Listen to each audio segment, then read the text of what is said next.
ஒரு பக்கம் பொங்கல் வைக்கல அப்படின்னா இன்னொரு பக்கம் இன்னைக்கு எம்ஜிஆர் அவர்களுடைய பிறந்த நாள். அந்த எம்ஜிஆர் ஆட்சியை தான் நான் கொண்டு வர விரும்புறேன். அந்த எம்ஜிஆரை போலவே நான் ஒரு மாற்றத்தை கொடுப்பேன்.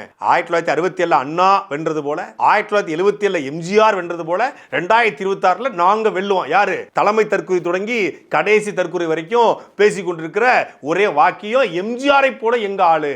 அன்னைக்கு எம்ஜிஆருடைய உலகம் சுற்று வாலிபனை முடக்க பார்த்தாங்க. இன்னைக்கு எங்களுடைய உணர்வாய் எங்களுடைய ஜனநாயகனை முடக்க பார்க்குறாங்க அப்படின்னு சொல்லி உருட்டிட்டு இருக்காங்க. எம்ஜிஆர் இவர் ஒன்று தான் அப்படின்னா அந்த எம்ஜிஆர் மீது பற்று கொண்டு தான் நான் திரைத்துறைக்கு வந்தேன். நானே பெரிய எம்ஜிஆர் ரசிகன். ஆரம்பத்தில் சூப்பர் ஸ்டார் ரசிகன்னாப்புல, அப்புறம் நான் எம்ஜிஆர் ரசிகன் அப்படின்னாப்புல. எம்ஜிஆரை மறக்க முடியுமா? மதுரைனாலே நமக்கு வர்றதுக்கு யாபத்து வருது எம்ஜிஆர் தானே.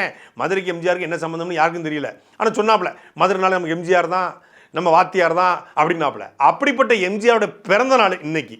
எம்ஜிஆர் வெளிவந்தவர்கள் அத்தனை பேரும் மெரினா கடற்கரை கூடிய எம்ஜிஆருடைய சமாதிக்கு போய் மலர் வணக்கம் வைக்கிறாங்க. எம்ஜிஆர் ஆட்சியை கொண்டு வர போறேன், நானும் எம்ஜிஆர் ரசிகன் தான், எம்ஜிஆர் மாதிரி ஒருத்தர் கிடையாதுன்னு உருட்டுறீங்க. எம்ஜிஆரோட சமாதிக்கு மலர் வணக்கம் வைக்க கூட வராத அளவுக்கு அப்படி எங்கெங்க இருக்கீங்க?